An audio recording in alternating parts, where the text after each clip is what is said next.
Recording by Tom Weiss. For Your Money Back by Gordon Randall Garrett. There are times when I don't know my own strength, or at least the strength of my advice. And the case of Jason Holly was certainly an instance of one of those times. When he came to my office with his gadget, I heard him out, trying to appear both interested and cooperative, which is good business. But I am forced to admit that neither Holly nor his gadget were very impressive. He was a lean, slope-shouldered individual, 5 feet 8 or 9, which was shorter than he looked, with straight brown hair combed straight back, and blue eyes which were shielded with steel-rimmed glasses. The thick, double concave lenses indicated a degree of myopia that must have bordered on total blindness without glasses, and acute tunnel vision even with them. He had a crisp, incisive manner that indicated he was either a man who knew what he was doing, or a man who was trying to impress me with a ready-made story. I listened to him, and looked at his gadget without giving any more indication than necessary of what I really thought. When he was through, I said, "You understand, Mr. Holly, that I'm not a patent lawyer. I specialize in criminal law. Now, I can recommend—" But he cut me off. "I understand that, counselor," he said sharply. "Believe me, I have no illusion whatever that this thing is patentable under the present patent system. Even if it were, this gadget is designed to do something that may or may not be illegal, which would make it hazardous to attempt to patent it, I should think. You don't patent new devices for blowing safes or new drugs for doping horses, do you?" "Probably not," I said dryly, "although, as I say, I'm not qualified to give an opinion on patent law. You say that gadget is designed to cause minute but significant changes in the velocities of small moving objects. Just how does that make it illegal?" He frowned a little. "Well, possibly it wouldn't, except here in Nevada. Specifically, it is designed to influence roulette and dice games." I looked at the gadget with a little more interest this time. There was nothing new in the idea of inventing a gadget to cheat the red and black wheels, of course. The local cops turn up a dozen a day here in the city. Most of them either don't work at all, or else they're too obvious, so the users get nabbed before they have a chance to use them. The only ones that really work have to be installed in the tables themselves, which means they're used to milk the suckers, not rob the management. And anyone in the state of Nevada who buys a license to operate and then uses crooked wheels is A, stupid, and B, out of business within a week. Howley was right. Only in a place where gambling is legalized is it illegal and unprofitable to rig a game. The gadget itself didn't look too complicated from the outside. It was a black plastic box about 1.5 inches square and maybe 3.5 inches long. On one end was a lensed opening, 1/2 inch in diameter, and on 2 sides there were flat, silver-colored plates. On top of it there was a dial which was, say, 1 inch in diameter, and it was marked off just exactly like a roulette wheel. "How does it work?" I asked. He picked it up in his hand, holding it as though it were a flashlight, with the lens pointed away from him. "You aim the lens at the wheel," he explained, "making sure that your thumb is touching the silver plate on one side and your fingers touching the plate on the other side. Then you set this dial for whatever number you want to come up, and concentrate on it while the ball is spinning. For dice, of course, you only need to use the first 6 or 12 numbers on the dial, depending on the game." I looked at him for a long moment, trying to figure his angle. He looked back steadily, his eyes looking like small beads peering through the bottoms of a couple of shot glasses. "You look skeptical, counselor," he said at last. "I am. A man who hasn't got the ability to be healthily skeptical has no right to practice law, especially criminal law. On the other hand, no lawyer has any right to judge anything, one way or the other, without evidence. But that's neither here nor there at the moment. What I'm interested in is, what do you want me to do? People rarely come to a criminal lawyer unless they're in a jam. What sort of jam are you in at the moment? None, said Holly. But I will be very soon. I hope. Well, I've heard odder statements than that from my clients. I let it ride for the moment and looked down at the notes I'd taken while he told me his story. You're a native of New York City? I asked. That's right, that's what I said. And you came out here for what? To use that thing on our Nevada tables? That's right, counselor. Can't you find any games to cheat on back home? Oh, certainly, plenty of them. But they aren't legal. I wouldn't care to get mixed up in anything illegal. Besides, it wouldn't suit my purpose. That stopped me for a moment. You don't consider cheating illegal? It certainly is in Nevada. In New York, if you were caught at it, you'd have the big gambling interests on your neck. Here, you'll have both them and the police after you, and the district attorney's office. He smiled. Yes, I know. That's what I'm expecting. That's why I need a good lawyer to defend me.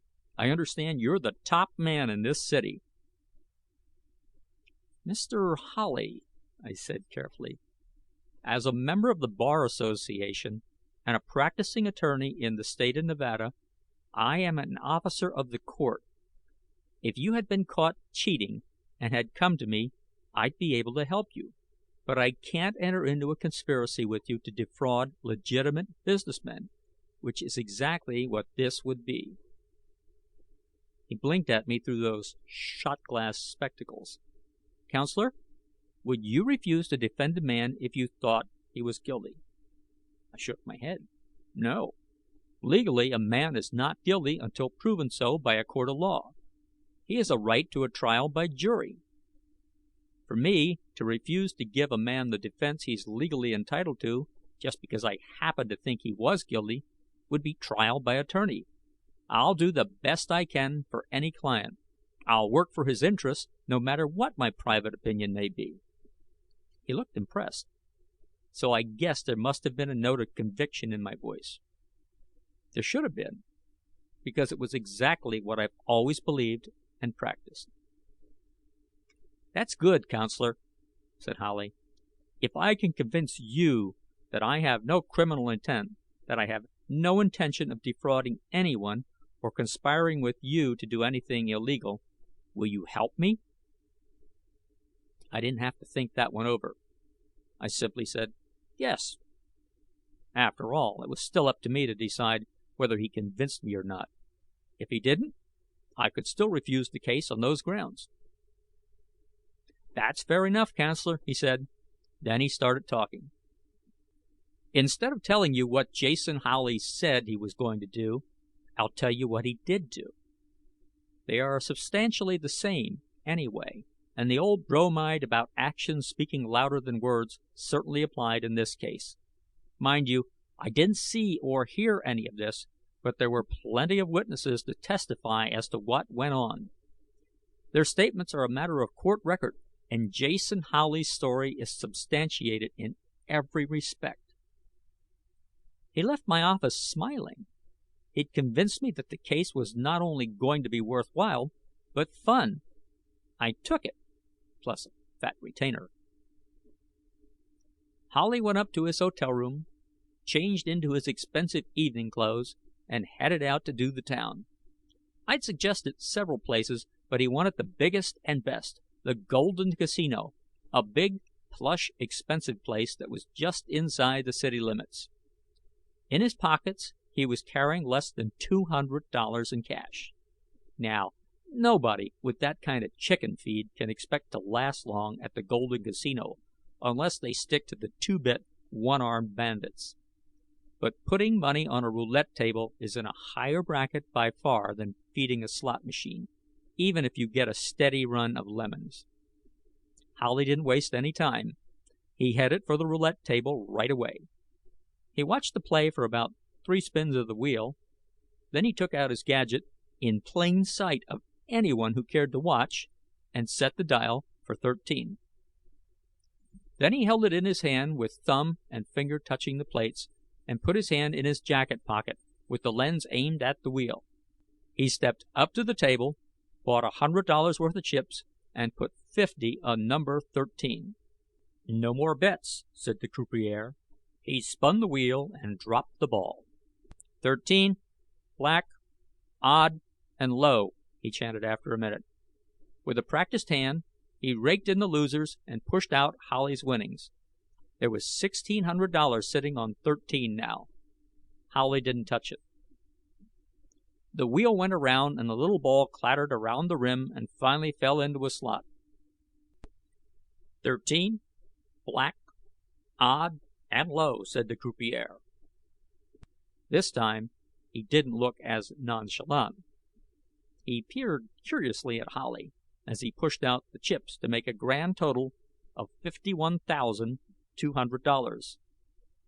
The same number doesn't come up twice in succession very often, and it is very rare indeed that the same person is covering it both times with a riding bet.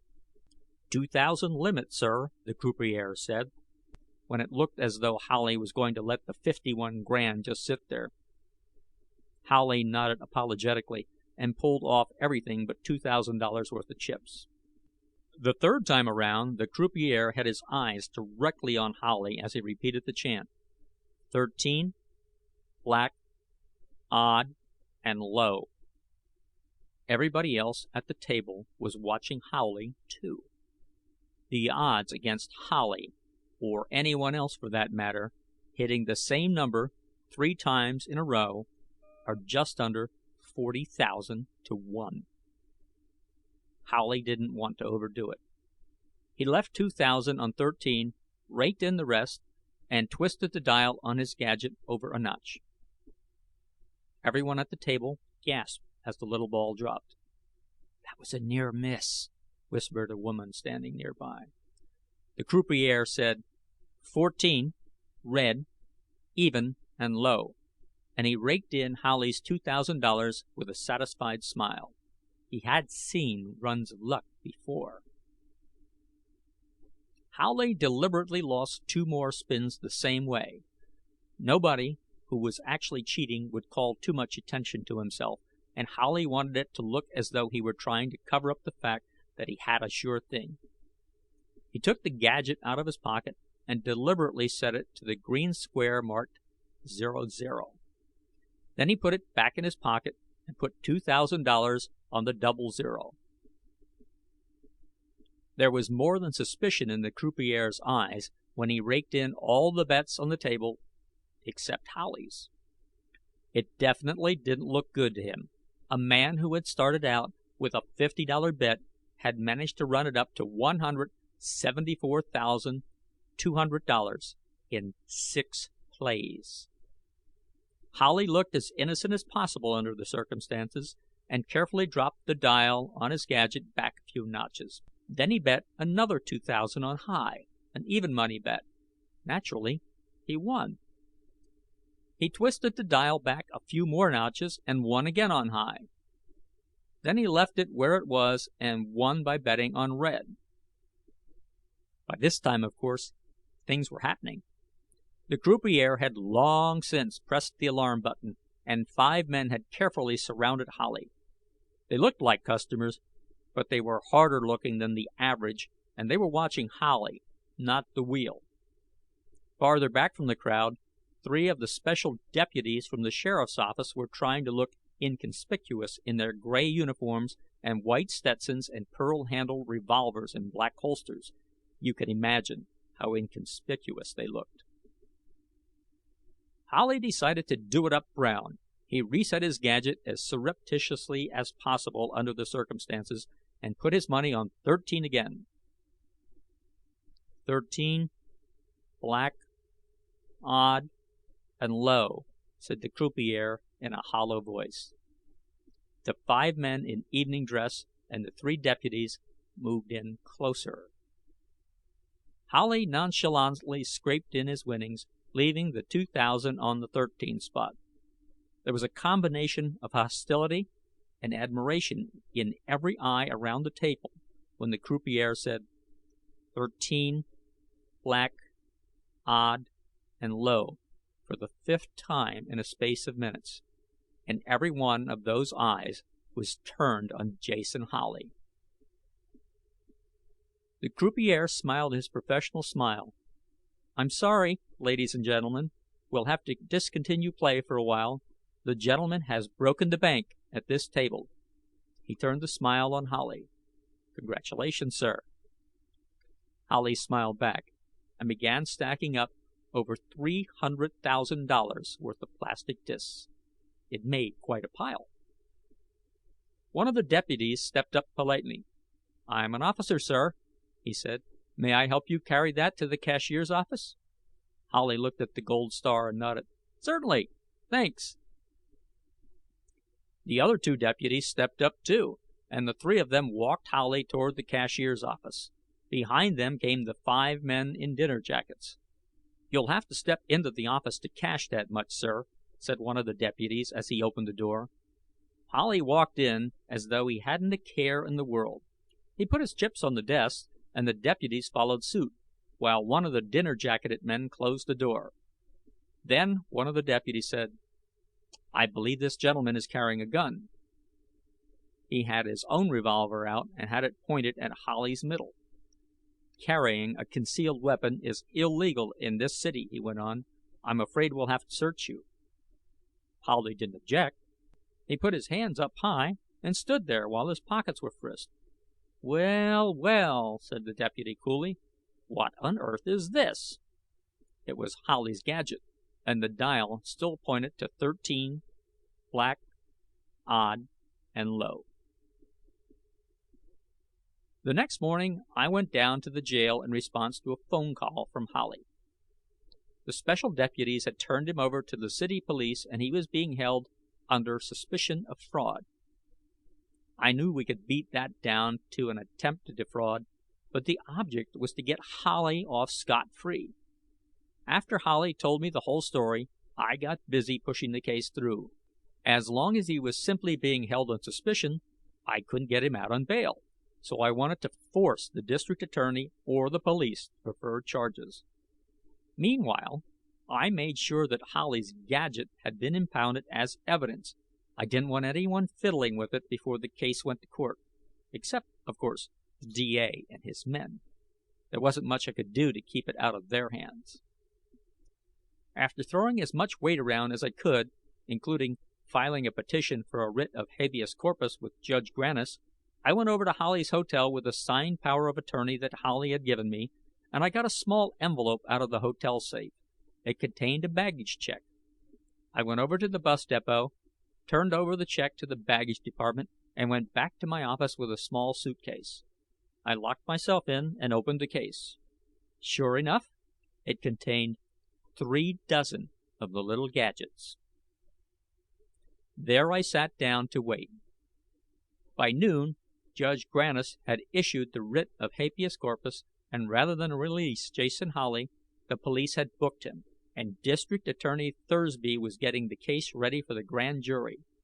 There was over $250,000 at stake, and the men behind the Golden Casino were bringing pressure to bear. If Howley wasn't convicted, they'd have to give him his money, and that was the last thing they wanted to do. $250,000 isn't small potatoes, even to a gambling syndicate. It wasn't until early on the morning of the 3rd day, after Howley's arrest, that I got a tip-off from one of my part-time spies. I scooped up the phone when it rang, and identified myself. "Counselor? Look, this is Benny." I recognized the voice and name. Benny was one of the cabbies that I'd done favors for in the past. "What's the trouble, Benny?" "Ah, no trouble. I just got a little tip you might be interested in." "Fire away." "Well, the DA and some of his boys went into the Golden Casino about 10 minutes ago, and now they're closing up the place. Just for a little while, I understand. Hour, maybe. They're chasing everyone out of the roulette room." "Thanks, Benny," I said. "Thanks a lot." "Well, I knew you was working on that Howley case, and I thought this might be important, so I—" "Sure, Benny. Come by my office this afternoon, and thanks again." I hung up and started moving. Within 10 minutes, I was pulling up and parking across the street from the Golden Casino. I locked the car and dodged traffic to get across the street, as though I'd never heard of laws against jaywalking.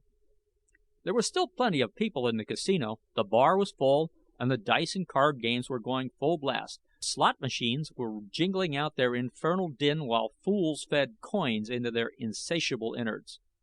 But the roulette room was closed, and a couple of Bestetson deputies were standing guard over the entrance. I headed straight for them.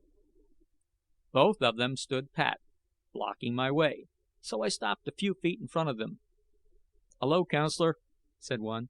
"Sorry, the roulette room's closed." I knew the man slightly. "Let me in, Jim," I said. "I want to see Thursby." The men exchanged glances. Obviously, the DA had given them orders. "Can't do it, counselor," said Jim. "We're not to let anyone in." "Tell Thursby I'm out here, and that I want to see him." He shrugged, opened the door, stuck his head inside, and called the District Attorney Thursby to tell him that I was outside.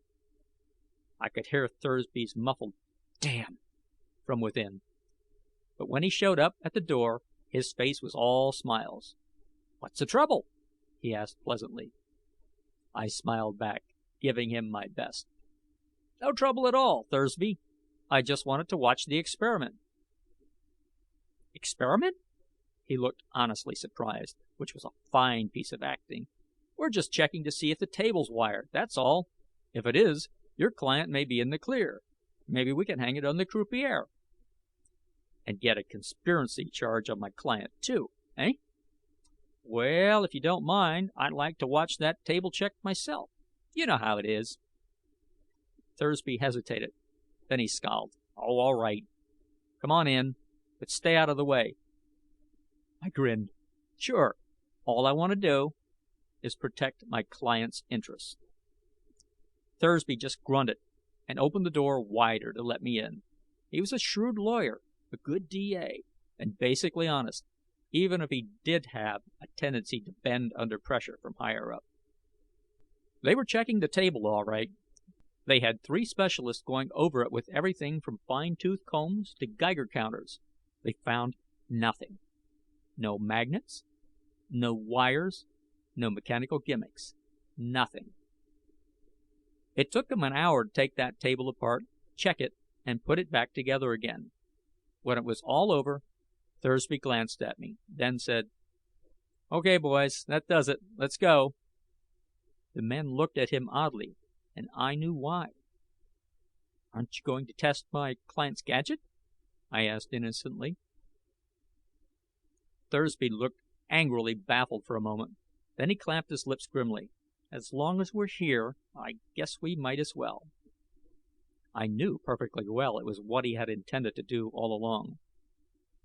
"One of you guys spin that wheel," he said to the technicians. One of them gave the wheel a spin and dropped the ball. It clattered on its merry way and dropped into a slot. 42. Thursby took the gadget out of his pocket. It was still set at 13. The men who had surrounded Holly on the night of his arrest had been keeping their eyes open, and they had seen how Holly had handled the thing. Well, almost how. Thursby had the lens opening pointed at the wheel, but his thumb and fingers weren't touching the silver plates properly. "Spin it again," he said. Everyone's eyes were on the ball as it whirled, so I had time to get my own copy of Holly's gadget out and set it at 13. I hoped the thing would work for me. I concentrated on 13, making sure my thumb and fingers were placed right. Evidently, they were. The ball fell into 13, black, odd, and low. A huge grin spread over Thursby's face, but he was man enough not to turn and grin at me. "Try it again," he said. 13, black, odd, and low. "I wonder how the thing works," said Thursby, looking at the gadget in a sort of pleased awe. "You'd better be able to prove that it does work, Thursby," I said, trying to put irritation in my voice. This time, he did grin at me. Oh, I think we can prove that, all right. He turned back to the technician. Spin it once more, Sam, and show the defense counsel here how it works. The technician did as he was told. 13, black, odd, and low, he chanted, grinning. Let's try another number, Thursby said. He turned the dial to 1, and this time, when he pointed it, his fingers were touching the plates in the right places. Just a minute, I said. Let me spin the thing. Be my guest, counselor, said Thursby. I spun the wheel and scooted the ball along the rim. It dropped into a slot. 1, red, odd, and low. I looked as disappointed and apprehensive as I could. Coincidence, I said. Nothing more. You haven't proved anything. Thursby's grin widened. Of course I haven't, he said with a soothing, patronizing tone. But I don't have to prove anything until I get to court. Then he looked at the technicians and jerked his head toward the door. Let's go, boys. Maybe the counselor wants to look over the table for himself. Maybe he thinks we've got it rigged. There was a chorus of guffaws as they walked out. I just stood there, scowling, trying to keep from laughing even harder than they were. Jason Howley sat next to me at the defense table, just inside the low partition that divided the court from the public. There weren't many people in the auditorium itself. Listening to some poor dope get himself sentenced for cheating at gambling is considered pretty dull entertainment in the state of Nevada. Thursby had managed to push the indictment through the grand jury in a hurry, but as he sat across the room from me at the prosecution table, I thought I could detect a false note in the assumed look of confidence that he was trying to wear. Holly tapped me on the shoulder. I turned around, and he whispered, How much longer? I tapped my wristwatch. Couple minutes. Judge Lapworth is one of those precisionists, never a moment late or early. Getting jumpy? He shook his head gently and smiled. No, you've handled this even better than I'd have imagined. You've thought of things I didn't even know existed. I'm no lawyer. I can see that. I returned the smile. And I don't invent gimmicks, either. So what? His eyes looked at me from behind the distorting negative lenses. I've been wondering, counselor, why are you so interested in this? I mean, I offered you a pretty good fee and all that, but it seems to me you're taking an unusual interest in the case. I grinned at him. Mr. Howley, my profession is law, with a capital L. The study of law isn't like the study of physics or whatever. These are man-made laws, commands, not descriptions. They don't necessarily have anything to do with the facts at all. Take the word insanity, for instance. The word isn't even used by head shrinkers anymore because it's a legal definition that has nothing whatever to do with the condition of the human mind. Now, any such set of laws as that can't possibly be self-consistent and still have some use on an action level. A lawyer's job is to find the little inconsistencies in the structure, the places where the pieces have been jammed together in an effort to make them look like a structured whole. To find, in other words, the loopholes and use them. And when I find a loophole, I like to wring everything I can out of it. I'm enjoying this. Holly nodded. I see. But what if something... I held up my hand to silence him because the door to the judge's chambers opened at that moment and Judge Lapworth came in as the bailiff announced him. We all stood up while the bailiff intoned his, "Oh yay, oh yay." Thursby made a short preliminary speech to the jury, and I requested and was granted permission to hold my own opening statement until the defense was ready to present its case. Thursby was looking worried, although it took a trained eye to see it. I was pretty sure I knew why. He had been pushed too hard and had gone too fast. He'd managed to slide through the grand jury too easily, and I had managed to get the trial date set for a week later. Thursby's case was far from being as tight as he wanted it. I just sat still while the prosecution brought forth its witnesses and evidence. The croupier, the deputies, several employees of the Golden Casino, and a couple of patrons all told their stories. I waived cross-examination in every case, which made Thursby even edgier than he had been. When he called in the head of the technicians who had inspected the table at the casino, I made no objection to his testimony, but I made my first cross-examination. Mr. Thompson, you have stated your qualifications as an expert on the various devices which have been used to illegally influence the operation of gambling devices in this state. Thursby said, "Oh, if the court please, I should like to remind counsel for the defense that he has already accepted the qualifications of the witness." "I am not attempting to impugn the qualifications of the witness," I snapped. Judge Lapworth frowned at Thursby. "Are you making an objection, Mr. District Attorney?" Thursby pursed his lips, said, "No, Your Honor," and sat down. "Proceed with the cross-examination," said the judge. "Mr. Thompson," I said, "you have testified that you examined the table at the Golden Casino for such devices and found none. Is that right?" "That's right," he said positively. "Have you seen the device labeled People's Exhibit A, which was found by the officers on the person of the defendant?" "Well, yes, I have." "Have you examined the device?" Thursby was on his feet. "Objection, Your Honor! This material was not brought out in direct examination." "Sustained," said Judge Lapworth. "Very well, Your Honor," I said. Then I turned back to Thompson. "As an expert in this field, Mr. Thompson, you have examined many different devices for cheating gambling equipment, haven't you?" "Yes, I have." "How many would you say?" "Oh, several hundred." "Several hundred different types?" "No, several hundred individual devices.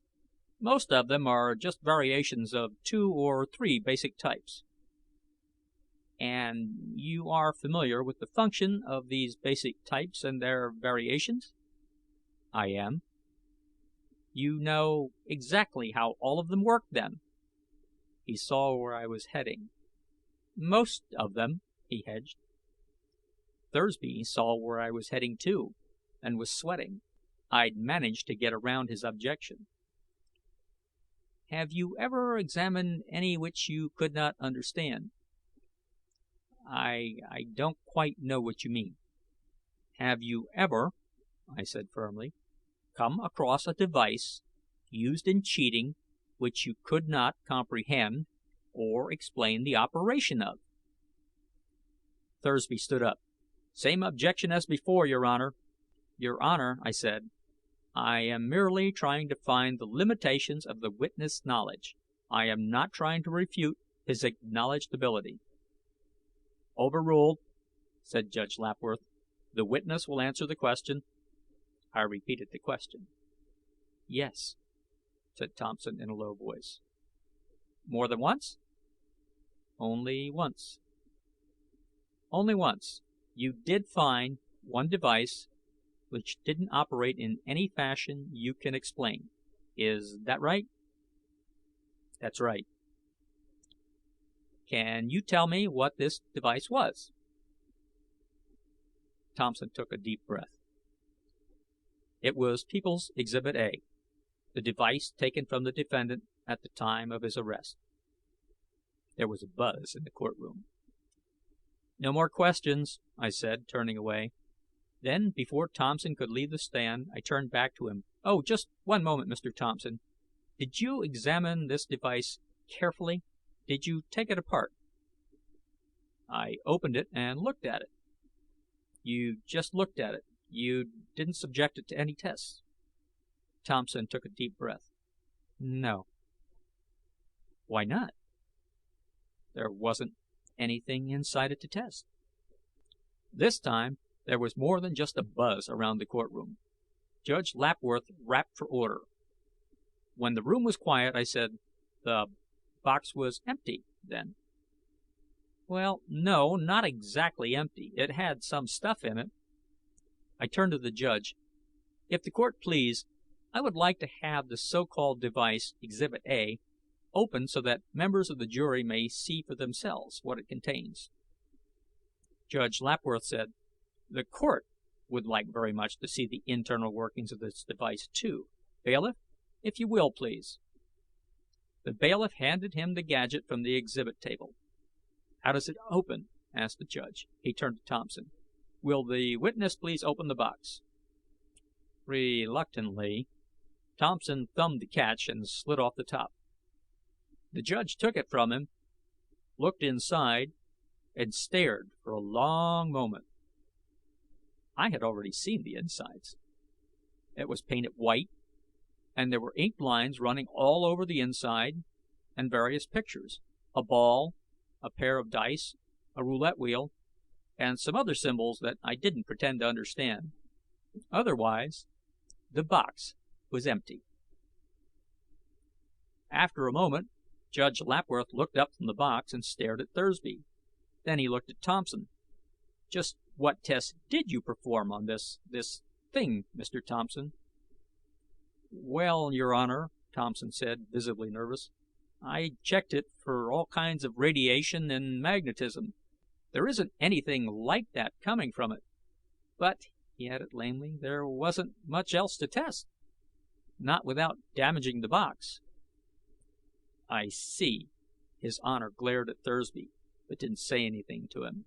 He simply ordered the box to be shown to the jury. Thursby was grimly holding his ground, waiting. "Have you any more questions, Counselor?" the judge asked. "No, Your Honor, I have not." "Witness may step down," said His Honor to Thompson. Thursby stood up. "If the court please, I would like to stage a small demonstration for the members of the jury." The court gave permission, and a roulette wheel was hauled in on a small table. I watched with interest and without objection while Thursby demonstrated the use of the gadget, and then asked each of the jurors in turn to try it. It was a long way from being a successful demonstration. Some of the jurors didn't hold the thing right, and some of those that did just didn't have the mental ability required to use it, but that didn't bother Thursby. "Your Honor, and gentlemen of the jury," he said, "you are all aware that a device constructed for the purpose of cheating at any gambling game is not necessarily 100% infallible. It doesn't have to be. All it has to do is turn the odds in favor of the user. You are all familiar with loaded dice, I'm sure, and you know that loading dice for one set of numbers merely increases the probability that those numbers will come up. It does not guarantee that they will come up every time. It is the same with marked cards. Marking the backs of a deck of cards doesn't mean that you will invariably get a better hand than your opponent. It doesn't even mean that you will win every hand. The device taken from the defendant at the Golden Casino does not, as you have seen, work every time. But, as you have also seen, it certainly does shift the odds by a considerable percentage, and that, I submit, is illegal under the laws of this state." He went on, building on that theme for a while. Then he turned the trial over to the defense. "Call Dr. Pettigrew to the stand," I said. I heard Thursby's gasp, but I ignored it. A chunky, balding man with a moon face and an irritated expression came up to be sworn in. He was irritated with me for having subpoenaed him, and he showed it. I hoped he wouldn't turn out to be hostile. "You are Dr. Herbert Pettigrew?" I asked. "That is correct." "State your residence, please." 3109 La Jolla Boulevard, Los Angeles, California. "You are called Dr. Pettigrew, I believe. Would you tell the court what right you have to that title?" He looked a little miffed, but he said, "It is a scholarly title, a doctorate of philosophy in physics from Massachusetts Institute of Technology." "I see. Would you mind telling the court what other academic degrees you have?" He reeled off a list of them, all impressive. "Thank you, Doctor," I said. "Now, what is your present occupation?"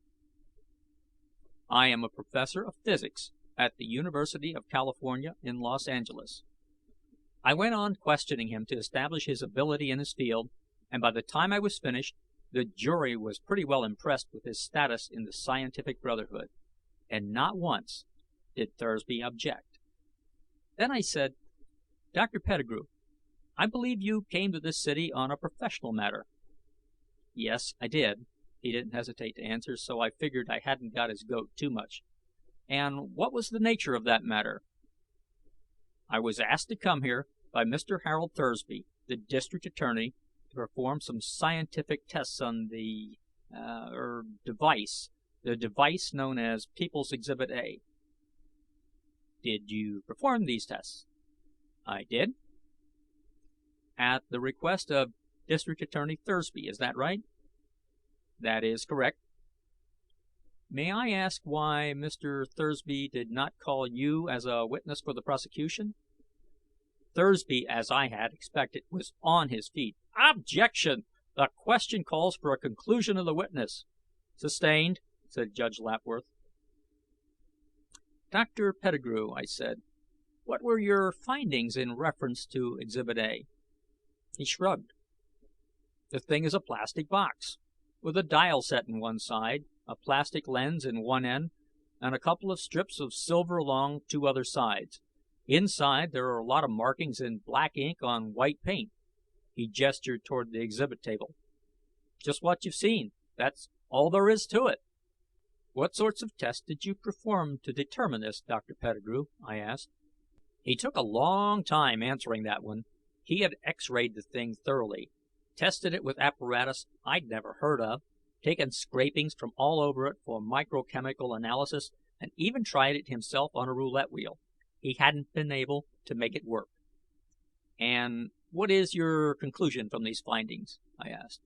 Again he shrugged. The thing is just a box, that's all. It has no special properties. Would you say it could be responsible for the phenomena we have just seen? By that I mean the peculiar action of the roulette wheel, demonstrated here by the prosecution? Definitely not, he stated flatly. The box could not possibly have any effect on either the wheel or the ball. I see. Thank you, Doctor. That's all. Cross-examine? Thursby walked over to the witness stand with a belligerent scowl on his face. Dr. Pettigrew, you say that the box couldn't possibly have had any effect on the wheel. And yet, we have demonstrated that there is an effect. Don't you believe the testimony of your own senses? Certainly I do, snapped Pettigrew. Then how do you account for the behavior of the roulette wheel as you have just seen it demonstrated in this court? I suppressed a grin. Thursby was so mad that he was having trouble expressing himself clearly. In several ways, Pettigrew said sharply. In the first place, that wheel could be rigged. Thursby purpled. Now, just a minute. I started to object, but Judge Lapworth beat me to it. Are you objecting to the answer, Mr. District Attorney? The witness is insinuating that I falsified evidence. I am not, said Pettigrew, visibly angry. You asked me how I could account for its behavior, and I told you one way. There are others. The wheel will be examined, said Judge Lapworth darkly. Tell us the other ways, Dr. Pettigrew. Pure chance, said Pettigrew. Pure chance, Your Honor. I'm sure that everyone in this courtroom has seen runs of luck on a roulette wheel. According to the laws of probability, such runs must inevitably happen. Frankly, I believe that just such a run has occurred here. I do not think for a minute that Mr. Thursby or anyone else rigged that wheel. I see. Thank you, Dr. Pettigrew, said the judge. Any further questions, Mr. District Attorney? No further questions, Thursby said, trying to hide his anger. Call your next witness, said the judge, looking at me. I call Mr. Jason Howley to the stand.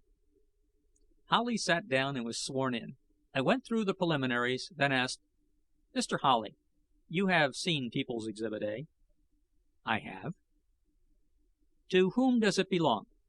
It is mine. It was taken from me by... Just answer the question, please, I admonished him. He knew his script, but he was jumping the gun. The device is yours, then? That's right. Under what circumstances did this device come into the hands of the police? He told what had happened on the night of the big take at the Golden Casino. Would you explain to us just what this device is? I asked when he had finished. Certainly, he said. It's a good luck charm. I could hear the muffled reaction in the courtroom. A good luck charm. I see. Then it has no effect on the wheel at all. Oh, I wouldn't say that, Holly said disarmingly. He smiled and looked at the jury. It certainly has some effect. It's the only good luck charm I ever had that worked. The jury was grinning right back at him. They were all gamblers at heart, and I never knew a gambler yet who didn't have some sort of good luck charm or superstition when it came to gambling. We had them all in the palms of our hands. What I mean is, does it have any physical effect on the wheel? Holly looked puzzled. Well, I don't know about that. That's not my field. You'd better ask Dr. Pettigrew. There was a smothered laugh somewhere in the courtroom. Just how do you operate this good luck charm, Mr. Holly? I asked. Why, you just hold it so that your thumb touches one strip of silver and your fingers touch the other. Then you set the dial to whatever number you want to come up and wish. Wish? Just wish, Mr. Holly? Just wish, that's all. What else can you do with a good luck charm? This time the judge had to pound for order to stop the laughing. I turned Holly over to Thursby. The DA hammered at him for a half an hour, trying to get something out of Holly, but he didn't get anywhere useful. Holly admitted that he'd come to Nevada to play the wheels. What was wrong with that? He'd admitted that he'd come just to try out his good luck charm, and what was wrong with that? He even admitted that it worked for him every time. And what was wrong, pray, with that? Thursby knew he was licked. He'd known it for a long time. His summation to the jury showed it. The expressions on the faces of the jury as they listened showed it. They brought in a verdict of not guilty. When I got back to my office, I picked up the phone and called the Golden Casino. I asked for George Brocky, the manager. When I got him on the phone and identified myself, he said, "Oh, it's you." His voice didn't sound friendly. "It's me," I said. "I suppose you're going to slap a suit for false arrest on the casino now, eh, Counselor?" "Not a bit of it, George," I said. "The thought occurred to me, but I think we can come to terms." "Yeah?" "Nothing to it, George. You give us the 300 grand, and we don't do a thing." "Yeah?" He didn't get it. He had to fork over the money anyway, according to the court order, so what was the deal?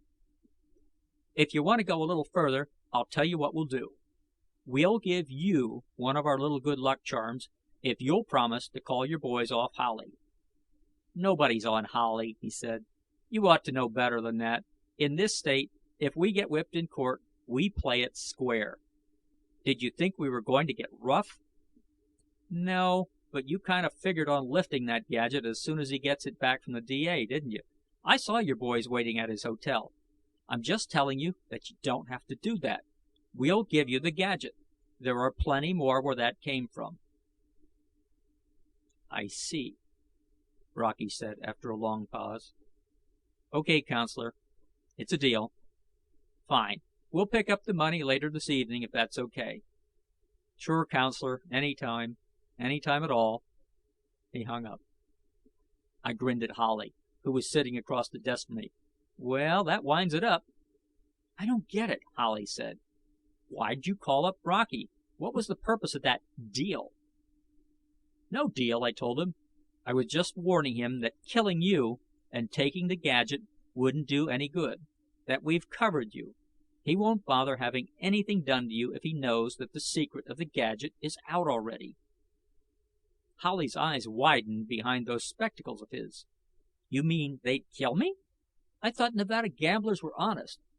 "Oh, they are. But this is a threat to their whole industry. It's more than that. It may destroy them. Some of them might kill to keep that from happening. But you don't have to worry now." "Thanks. Tell me, do you think we've succeeded?" "In what you set out to do?" "Certainly. When we mail out those gadgets to people all over the state, the place will be in an uproar. With all the publicity this case is getting, it'll have to work. You now have a court decision on your side. A decision which says that a psionic device can legally be used to influence gambling games. Why, man, they'll have to start investigating. You'll have every politico in the state of Nevada insisting that scientists work on that thing, to say nothing of what the syndicate will do. All I wanted to do, said Holly, was force people to take notice of psionics. I guess I've done that. You certainly have, brother. I wonder what it will come to. I wonder myself sometimes, Holly said. That was 3.5 years ago. Neither Holly nor I are wondering now. According to the front page of today's Times, the first spaceship with a crew of 80 aboard reached Mars this morning. And on page 2, there's a small article headline, "Rocket Obsolete, Say Scientists." It sure is. This is the end of Or Your Money Back by Gordon Randall Garrett. Recording by Tom Weiss.